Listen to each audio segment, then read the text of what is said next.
Welcome to Empowered Parenting. Thank you for joining us. I'm so glad you're here. Today we're going to be talking to Bonnie Holt Logsdon. She is the owner and chief lactivist at Bonnie Knows Breast and co-founder of the business of breastfeeding. She's also an international perinatal health speaker and educator, registered dietitian, lactation consultant, and a DONA trained birth doula with over 20 years of experience in community-based practice and lactation practice, professional speaking, and training. And she masters all of that whole world.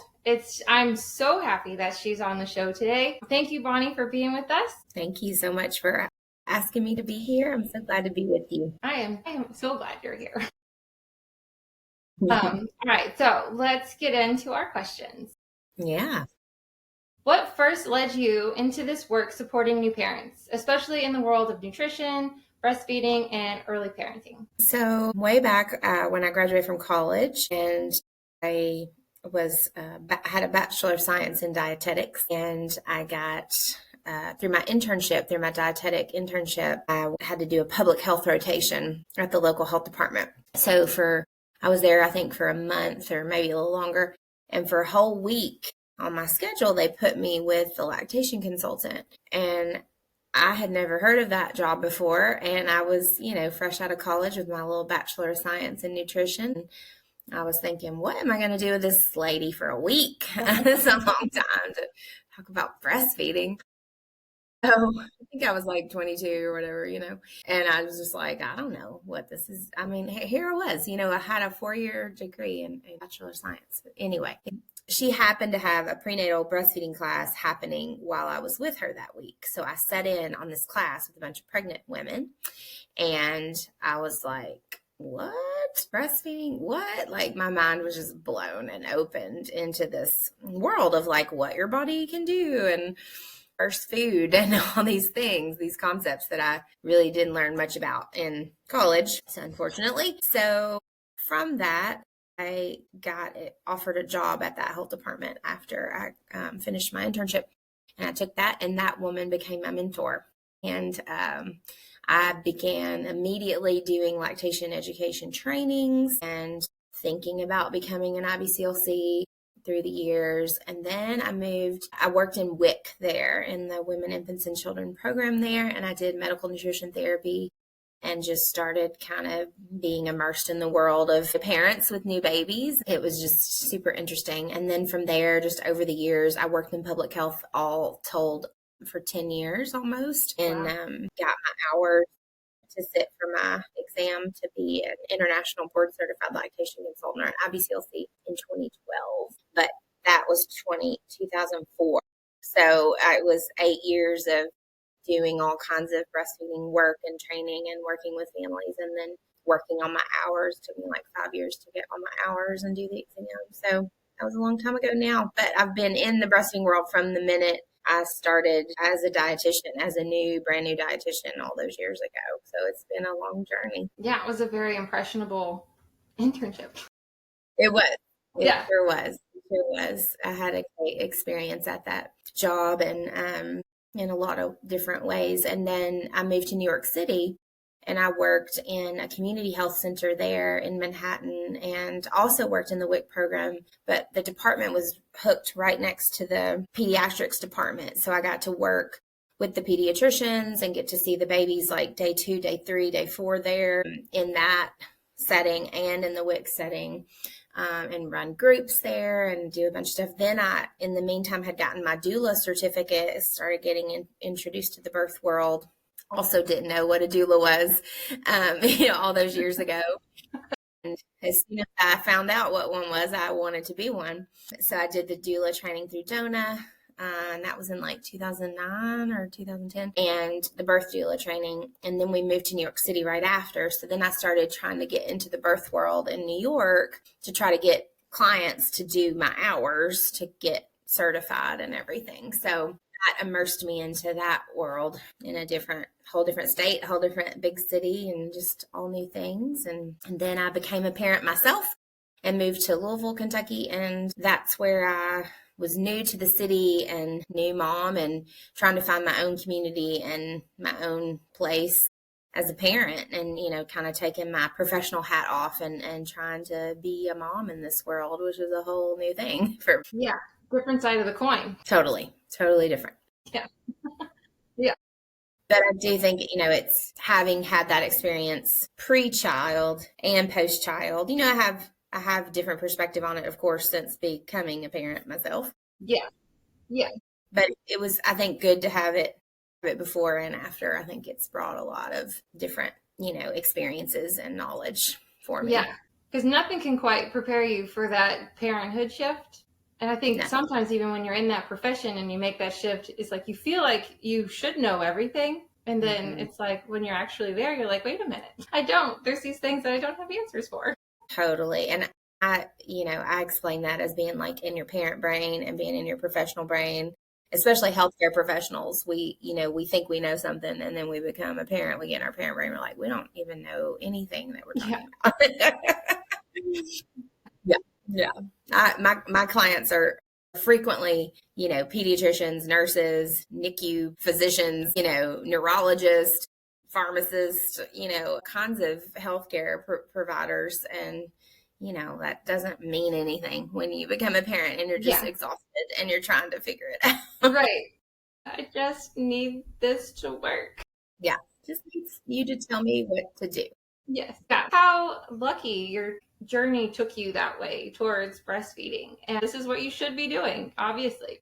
It's crazy too, because like moving from Bowling Green, Kentucky, the Barron River District Health Department was 8 counties, and most of those were rural communities that I was working in and being involved in, and then moving to Manhattan and getting that experience and that exposure was just incredible to have that, different worldview and different communities, populations of people, and getting to have those experiences was really, really special. But I moved to New York with the intention of getting completely away from health care. Really, I wanted to like work for Food Network. This was like 2010. So I was like, I'll like do anything. I'll sling some coffee and like, be somebody's assistant. I just want to like work and do something like journalism or do something completely different than work in public health. And then I got a job at a community health center, basically doing the same job I did in Bowling Green. But it was meant to be. It was meant to be. And it was a great experience. It's just a different kind of Food Network, That's right. I'm going to use that quote. That's good, Kelly. It's the first Food Network. Yeah, it's the first Food Network. It's the original. That's right. OG.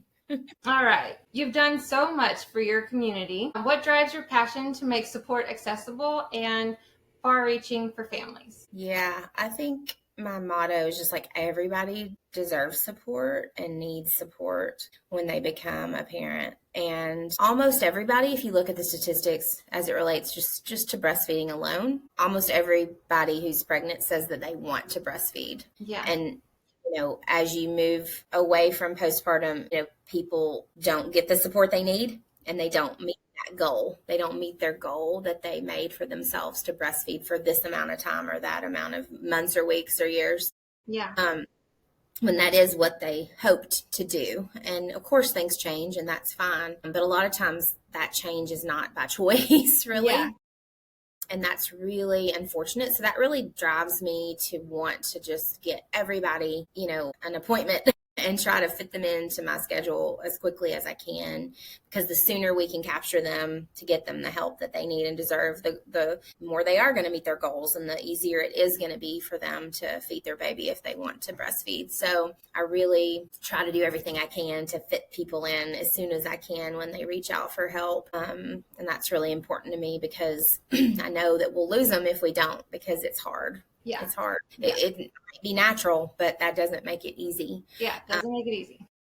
So that really drives me. And, I wish everybody could have a prenatal lactation visit when they're pregnant, because that establishes care, that starts to build some trust for them with me or my practice. And it puts them on the top of my priority list for when they have a baby so they can be seen as quickly as possible. Yeah. Gets their questions answered when they're pregnant, starts to help them think more about, what it can look like, what it might look like, how it's going to go. and just know that they have somebody on standby in the wings, like ready to give them the support as soon as they have the baby and have those questions from the minute the baby's born. So that part's really important to me. And then as we branch out away from the breastfeeding, just with my new parent group, Afterglow, like continuing to keep that going over the years has been just really, really important to me, because for one, I found so much support and love in my own group with Afterglow coming as a new mom, and still have all of my mom friends from that group to this day. I could show you our group text right here on my phone of I think it's 12 or 14 of us in a group text that we text every single day. That's all day. So, it's powerful. These communities, building community is powerful. And it's so unfortunate when people don't get it or can't find their own people to go through motherhood or parenthood with. So I want that. It's just a big passion push for me to try to spread that message that people need that and deserve that, and why it's important. And I know it's scary. I know it's scary for people to walk in the door here that aren't my clients, especially. People come here. A lot of people that come to the group are my clients because they come to this space, they feel safe. I encourage them to come, they show up, and they've already been here. But it's a big deal for people to figure out how to get here. Where's the office? Get yourself out of the house with your newborn. Somebody spit up on, you got to change a diaper, you're running late, you feel like you're stressed, you don't know who these people are. Yeah, that's it. My first trip out of the house with the baby was to Afterglow, and it was 3 weeks old, I think. And it was the first thing I did was head over to Bonnie's place. That makes me so happy. And I'm so glad you found us, because, you could speak your own truth, but you know how important it is. And most people who come to Afterglow are coming out of the house for the first time with their baby alone for the first time. And and that's an accomplishment. Like, you don't have to show up perfect, right? Like, you just show up and that you did it. That's right. You can go to bed happy now.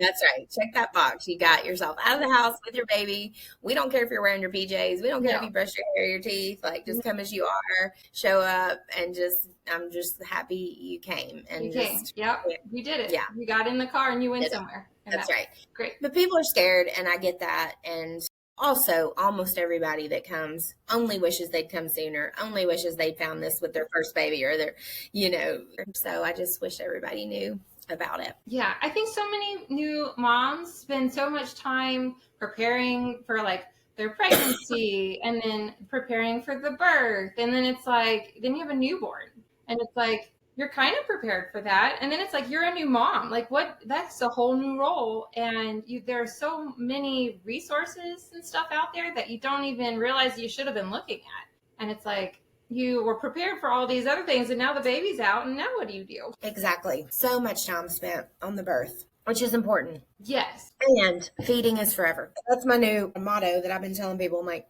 feeding your babies forever. I have an 11-year-old. You have older kids, this is true. You always have to think eating.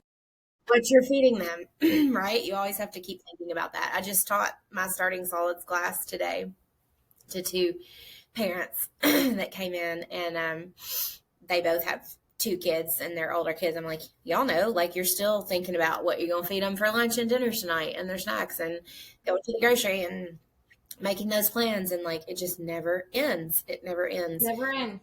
So that's the other thing I really encourage people to come to my free prenatal breastfeeding class, so that they can start thinking about it.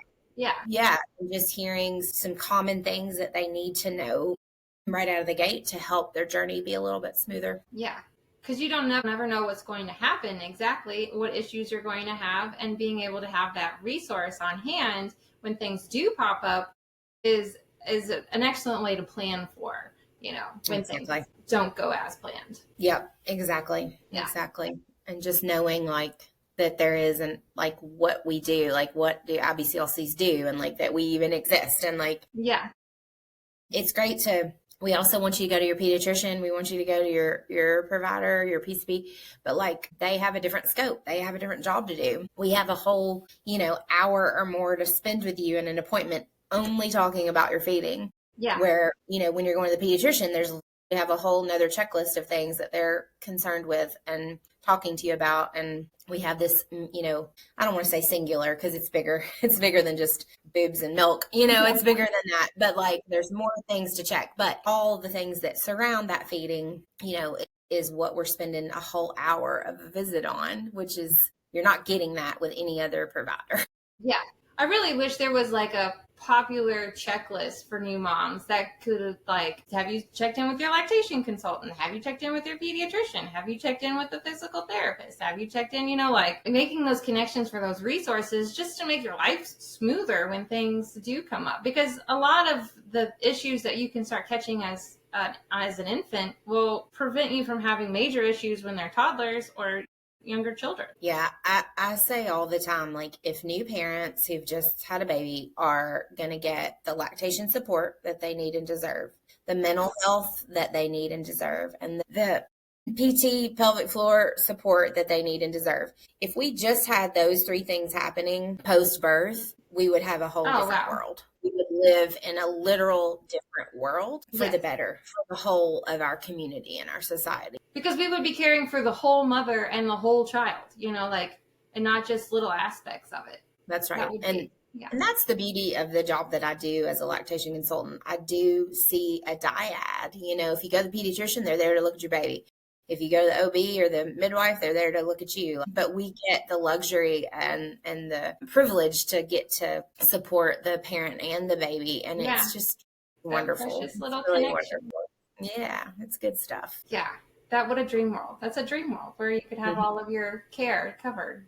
Yeah, it is. It's dreamy. One day, maybe. One day. Why is breastfeeding such a central part of your work, and what do you wish more people understood about it? Well, like I said, I think most people go into having a baby wanting to breastfeed, and then when they don't meet their goals, they feel a lot of ways about it. They feel sad and guilty and shame and many things. So if I can help take some of that away, then that feels pretty important to me to help support people. So I think that's important. And like I just said too, I think connecting with someone when they're at their most vulnerable, man, it's such a privilege and an honor to hold that space for people. Yeah. But it also, I find it to be so important to then connect them to those resources for mental health, for PT, for body work or acupuncture, or make sure they're seeing their pediatrician and make sure they're going to their, PCP or OB or midwife to check in on something that's going on that's going to help that whole body experience be better and have more high quality postpartum experience for people, and try to get them to come to Afterglow and all these things, so it's a lot of connecting dots for people and helping provide those resources that's bigger than the breastfeeding even, that I think is also as important. It's the community aspect, and you can connect through just the breastfeeding resource, and then there's so much more to it, and you've recreated a world for new moms. It's great. Yeah, that's what I hope so. How do you help parents navigate the emotional and physical demands of early motherhood, especially when they feel like it's supposed to be natural and easy, like we mentioned before? Yeah. I think small goals are important. I know that people do have big goals to breastfeed for 6 months, a year, or 2 years. Yeah. And then when you're in it and you're day 5 postpartum and you haven't had more than 2 hours of sleep in 5 or 6 days, all that can go out the window pretty quick. So if we can have some smaller goals and check-ins sooner with follow-up visits and things, I think that makes a really big difference for parents to not feel like that the way it is today in this moment is going to be the way it is for the next 2 years if I'm going to try to breastfeed for 2 years, So that can feel so overwhelming for people. So breaking it down into smaller bites and goals for people can really be something that feels more manageable for them. Yeah. Sleep is a big thing, everybody's tired. And so how can we navigate that and continue to let them, feed their baby at the breast if that's their goal, or work on building and growing their milk supply, or pumping and providing bottles, or whatever they decide and want to be as their goal. How can we also help them have a plan to get some sleep? So day 4 or day 5, like we're talking about that in that first visit because, that only improves their mental health and that only improves everything else when that's improved. Yes. Yeah. It's hard to think straight when you're sleepy. Yeah. You cannot think straight. And also just the idea that even though it's hard, doesn't mean you're doing it wrong, because breastfeeding is not easy, even though we don't talk enough about how hard it is. Mm-hmm. And I think even for somebody who's having a hard time, right there, whatever that looks like, pain, low supply, fill in the blank, whatever it is, and this other person over here maybe isn't having those things, they're still having something. It's Right. still hard. Yeah. Because they're still sleep deprived. They're still going through something, or maybe it's birth trauma. There's things that we don't see on the surface for sure. So I think it's all relative to that person's experience and what's going on. But unfortunately, I say all the time, I'm trying to work myself out of a job because I don't want people to have to come here. I wish everybody had just this, rainbows and unicorns experience when they're postpartum. Frankly, that's not happening for basically anybody. I haven't met anybody yet that's it was the most delightful thing I've ever done. Exactly. Bringing this human into the world and then raising them on no sleep. Right. Never heard any person say that. So we all have something, and generally it is something to do with breastfeeding because your milk's going to come, either way. So people are managing that. And, and I talk about that too. It's if your choice is to formula feed, your milk's going to still come in. So you still need support for that. And I'm still going to happily support you through that, whatever your choices are, so, and that still comes with a lot of, hard. It's just hard. And that's okay. It's supposed to be hard. But two things can be true at once. Yes. You often work with parents, including grandparents, who bring generational beliefs around birth and feeding. How do you gently challenge those outdated ideas? Gosh, yeah. I actually have a lot of people who bring their parent or their in-laws who are the grandparents to the visits with them. Sometimes they invite them into the room and let them be in the visit, and sometimes they prefer to have them sit in the lobby and we shut the door and have privacy, and it's up to them, of course. But whether they're present in the office or in the visit or not, their impact is always there, for better or for worse, maybe. So yeah, I think even today in my starting solids class, when we talk about, purees versus baby-led weaning, let's just say, I always say for me, particularly purees, for most people living now, our parents generally in that time, even 20 years ago, we're puree feeding typically almost exclusively. That was the cultural norm at that time. So that's what they know, right? So it can be hard when, you have a grandparent saying oh, you can't give a baby, a whole strawberry. You have to puree the strawberry or whatever. So those can be hard cultural norms to challenge and to do something different for parents when they do value their parents' experiences and advice, and, again, for better, for worse sometimes, but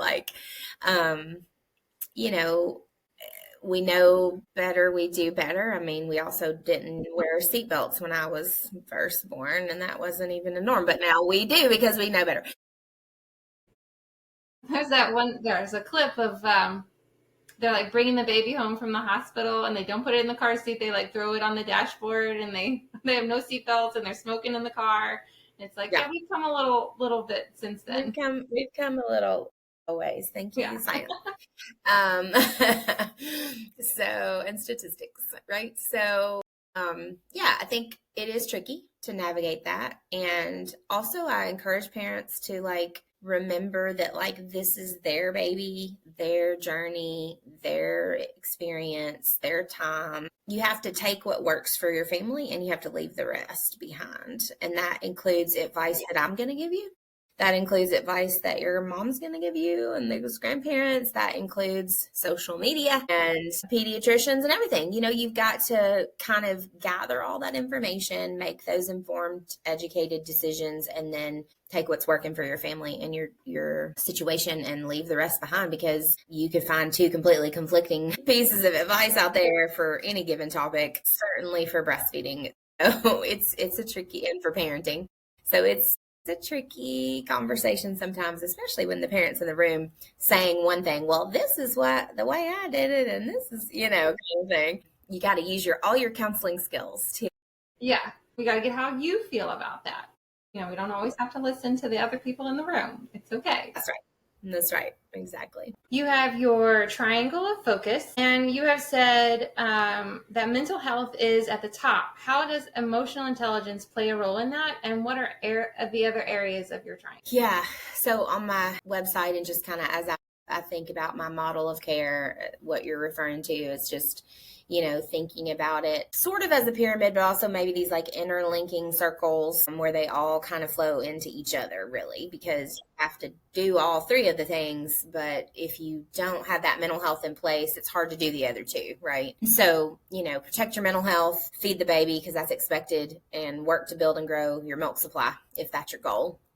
It's kind of where I come from my model of care. And again, that sleep deprivation plays such a huge role in a new parent's mental health. Mm-hmm. So if we can help navigate that a little bit and create a plan for that and getting them just a little bit more sleep while we still feed the baby and we still protect their milk supply. Yeah. It really helps ease things on them a little bit, but also like normalizing the hard, normalizing some of the experiences that they're going through, letting them know they're not alone, I think helps with just that emotional mindset of and coming to the group, hearing other moms say that, not just me, but hearing their peers say that with their own babies in the room, seeing them in their lived experiences and sharing that, what we call roses and thorns and afterglow, so that people know they're not alone and they're not crazy. And this is not just something that's never happened to any other person on the planet or in all of humankind, Yes. So I think that all of that plays such a big role in that mental health and emotional health. I remember sitting in there, and one of the moms was like, and talking about how her baby had just spit up, and she didn't have time to change, and she was so sorry. And everybody's like, "Well, I have spit up all over my pants. I just wiped it off." And and the other mom's like, "Yeah, that's why I've spit up all over my shirt." It's like, yeah, we all have spit up all over us. It's okay. It is just normal. Yeah, that's the stage of life we're in right now, and it's okay. That's right. And thinking about those stages and reminding them how it feels today and how it is today. It will change. It may change tomorrow. It'll change next week. It'll certainly change next month. I know it feels so hard right now because it is.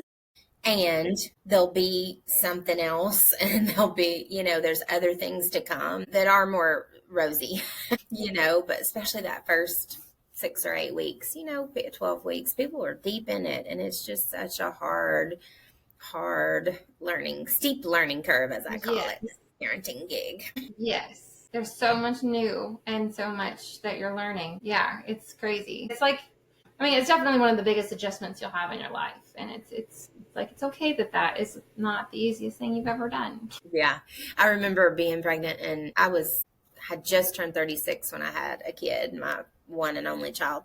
And, because we had lived a lot of life at that point as adults, and we had lived in New York, we'd lived in Montana, we'd done some fun travels and all this stuff. And people just kept kind of hammering at us oh boy, y'all's life is really going to change. Man, y'all are really in for, because they knew we were a little bit older and we had been gallivanting around the world and doing all kinds of fun stuff. And they were like, yeah, that's going to come to an end, basically. They just kept reminding me, and I just got so mad. I get it. Things are going to change. But then, your baby comes, you're like, oh, yeah, things changed. All right. Yeah. Things changed. And especially for that season of, newborn, very new, squishy situation. It's just really hard. And I say all the time to my clients too, as soon as that baby comes out, every relationship in your whole life is changed. Yes. Not just yourself, but literally every relationship you have with every person is changed. Yes. That in a blink of an eye. And that's what people don't talk about that. You know, your relationship with yourself, your partner, your parents, all your friends, all your coworkers, literally everyone you know, completely different. Yeah. They all just took a step down. A big one, a big Yeah. step down. It's like now I've got this little human that I'm caring for in a way that I've never done before. And it's That's right. incredible. That's right. It is. Yeah. It Every aspect of your life. It's just they don't prepare you for that. You can't really prepare for it is the thing. You can't. You can't. You can't. So it was not helpful when all those people were like, "Oh, you're really gonna have a life change." We're like, "Great, I know it's fine," but then it's like, then your reality, you're like, "Oh, now I do know now." Yeah, so now I know what you mean, but I really didn't need you nagging me for the last 5 years about it. Exactly. Yeah. It's like how people always want to tell you, like, when they found out you're pregnant, like the worst horrific pregnancy story ever. You're like, is this like a good idea to tell this pregnant person your horrific birth story? Like, okay, no thanks. Or your terrible breastfeeding story. People are like, grandmas always come in here and tell me their whole breastfeeding story when they come with their daughters and daughter-in-law or anybody in the grocery. Like this, if people can see me, I'm wearing this scrub top that has all these different breasts on them, different sizes, shapes, and skin tones. And so I'll wear this and I'll forget I have it on, and you know, you'll see people kind of do like a double take of like, is that what I think that is on her shirts and boobs? A lot of people think that I work with like breast cancer because I have a couple of breasts on here that you can see have like had a mastectomy or a single mastectomy. And when I tell them I'm a lactation consultant, they're like, either they think it's like weird or they're just immediately want to tell me their breastfeeding story. And so I get to hear a lot of that, which is great. I'm happy to hold space for those people because, you know, it's that impactful though, right? Yeah. That's, you know, I have 80-year-old women in the grocery telling me about their breastfeeding journey from 60 years ago, you know, because, or their birth experience, because that's how impactful these experiences are for us when we become parents. So it's a lot to hold over your life. Yeah, you must get a lot of interesting stories. All of them. Again, counseling skills. You got to just bring it back to the topic at hand. The topic at hand. I'm here to get my milk. I'm just here to get some milk. Right. You just tell me my total. That's what I wanted to know, how much I owe you. Yeah, thank you. Right. That's right. You can schedule on my website. Right. Here's a card, and we can schedule a time for that. Yes. Yeah. It's funny. It's fun. What are some common misconceptions new moms face about breastfeeding, and how do you help them reframe them? Well, the big one we talked about is that it's just natural, so it should be easy, you know? Yeah. So I kind of talk about that like it's just learning a new language is the way I think about it. I speak the language of lactation and have for a long, long time, and it's how I speak every day and how my brain thinks and works. But you don't need to speak that language, you know? Yeah. Your brain doesn't need it, and that's why you need me to help be the quarterback of this thing so that I can help support you, because you don't know, you've never heard the word colostrum before, or you don't know what flange is, or this pump company has this thing and I know how to make those two things work together, you know? So like, you don't need to help navigate that on your own. You need to have somebody to help you with that. So I hope that that's one thing that I help people do, is me speak the language for them and bring it to their level of never having spoken that language before. Yeah. That's a beautiful metaphor, that like you're like the translator of breastfeeding, you know? Yeah. Yeah. So that's a good point.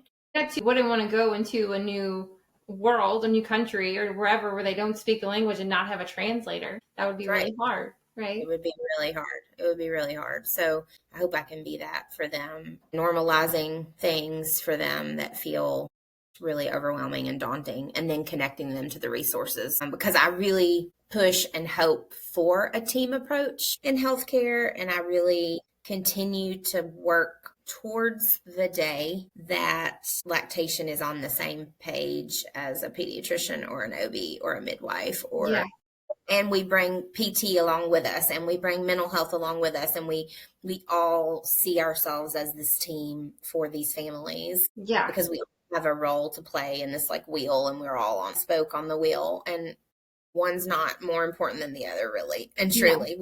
If we all work together, we only lift this family up to meet their goals. So I just really hope connecting people with resources is something that they take and run with, so that they can just feel supported in all the ways, not just lactation. Yeah, all the ways, because you want to help the whole mom. I mean, it's really kind of defeating if you just help one aspect and then the rest of it's just falling apart. That's right. Yeah. I mean, I had a client tell me today, like, this is her third baby, supported her through all three of her kids, which is so special, that people continue to come back and trust me and let me hold them in each of their journeys.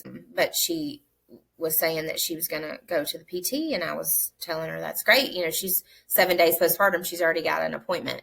So we talked about that, and just, she's like, I'm tired of peeing my pants. And I'm like, yeah, you don't need to do that anymore. There's a way to fix that, and like, definitely go to this appointment so you can get some normalcy back for that. So just want to like take away any of that stigma for some of those topics that feel like we can't talk about them after birth, whether that's or that's just how it is. And it's like, right. You can actually get help with that. Yeah. Like, just, this is how it is. This is what, my mom's still peeing her pants and she's 65 or something. It's like, well, she could get some help too. Right. You can both go together. We could go together to that appointment to not have that happen anymore. So, but it's so sad, that here are people, living like this for years and decades, when there is ways, but when those providers aren't talking to each other. Right. It's really that is like the world we should strive for, is where all of the care is resourcing out all the other care. And it's like making sure that you are checking in and making sure that you're seeing all the different providers. And that seems like back to your checklist. Right. It's like all the check boxes being checked, and we're not gatekeeping information, and we're not, putting some other provider on a pedestal of this being the only thing that you need. Yeah.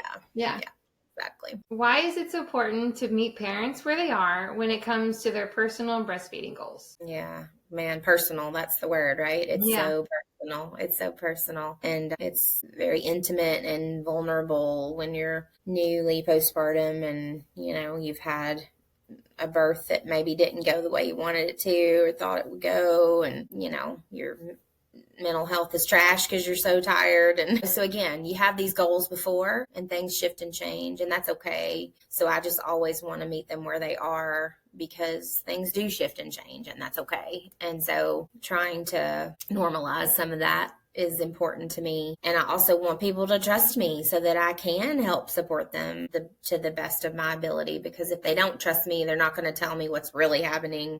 And then I can't help them, like I can if they trust me. So if they know that my goal is to meet their goals, my goal is not you should breastfeed for 2 years because the World Health Organization says you should.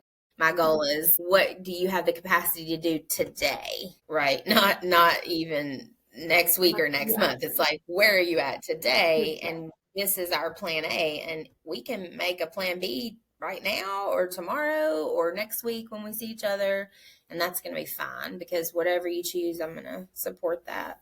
So I hope people hear that when they see me, because I mean that. I really do. While breastfeeding has been my life for my whole adult career, like, it doesn't mean that I think that that's the only way to do something, and I want to help support families wherever they are. Yeah. You don't have an agenda of making sure that everybody breastfeeds.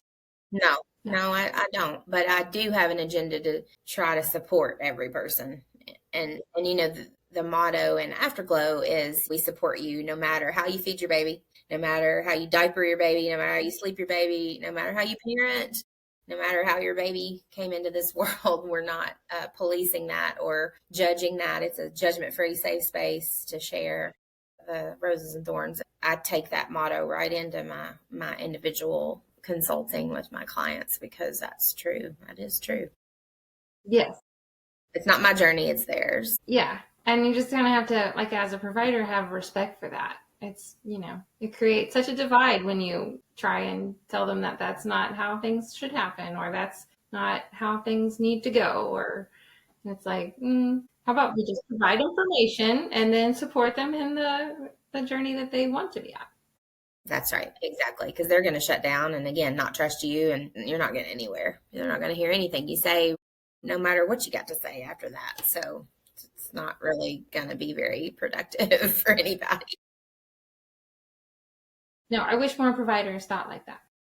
Me too. Me too. Yeah.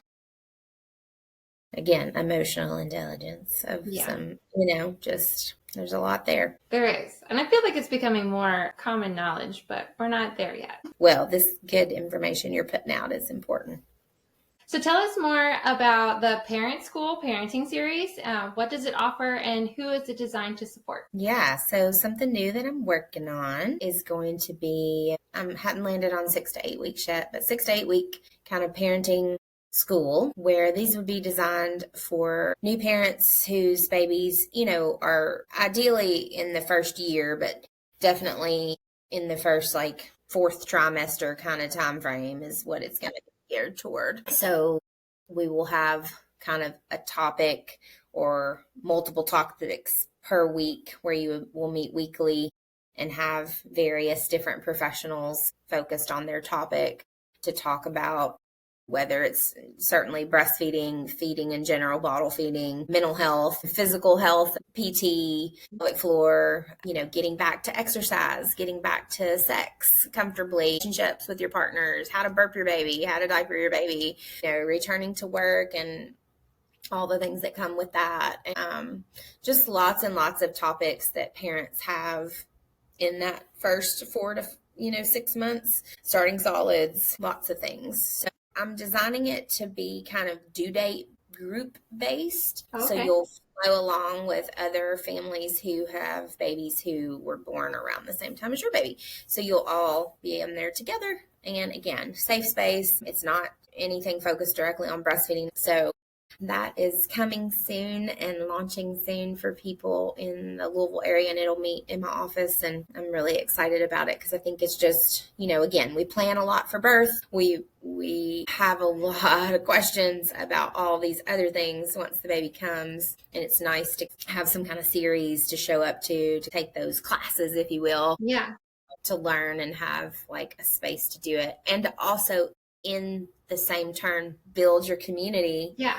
With those people in your due date group to start to just build your village there and have your people. And that's my hope for that, is not just education, but community building. Yeah, that's kind of like putting that dream world into a little bit of a first step into it, like introducing all those new parents to all those different resources so that they can be in the same room with that chiropractor, with that physical therapist, and they don't have to reach out on their own. Exactly. And helping them out, holding their hand through it, a really hard, difficult transition. Yeah, that's beautiful. I love it. That's great. Yeah. I'm so excited.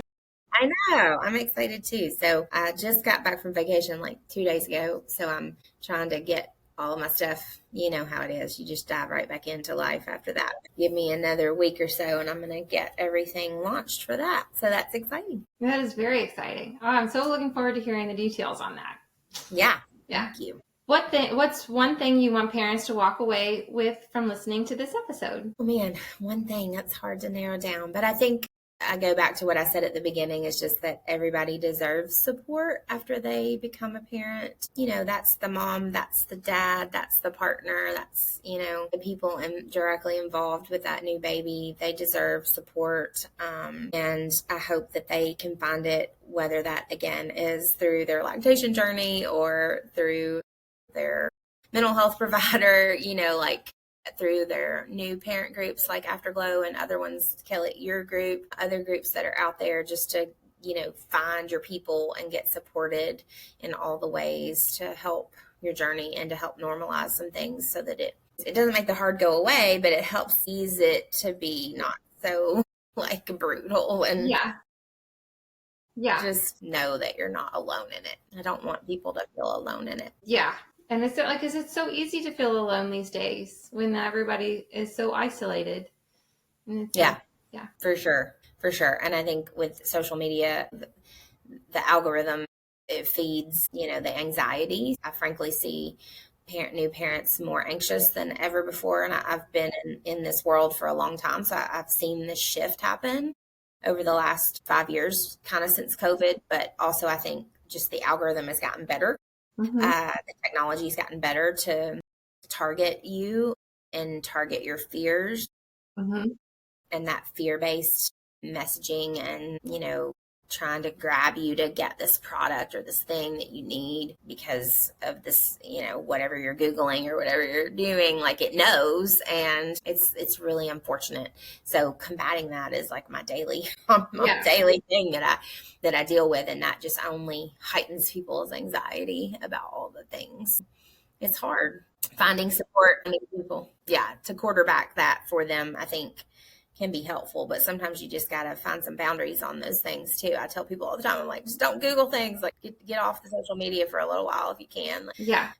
It can really feed the fears. Yeah. Like call a human and talk to them about it. Yeah. Come to the group, see people in person that, Right. It are makes real. a big difference.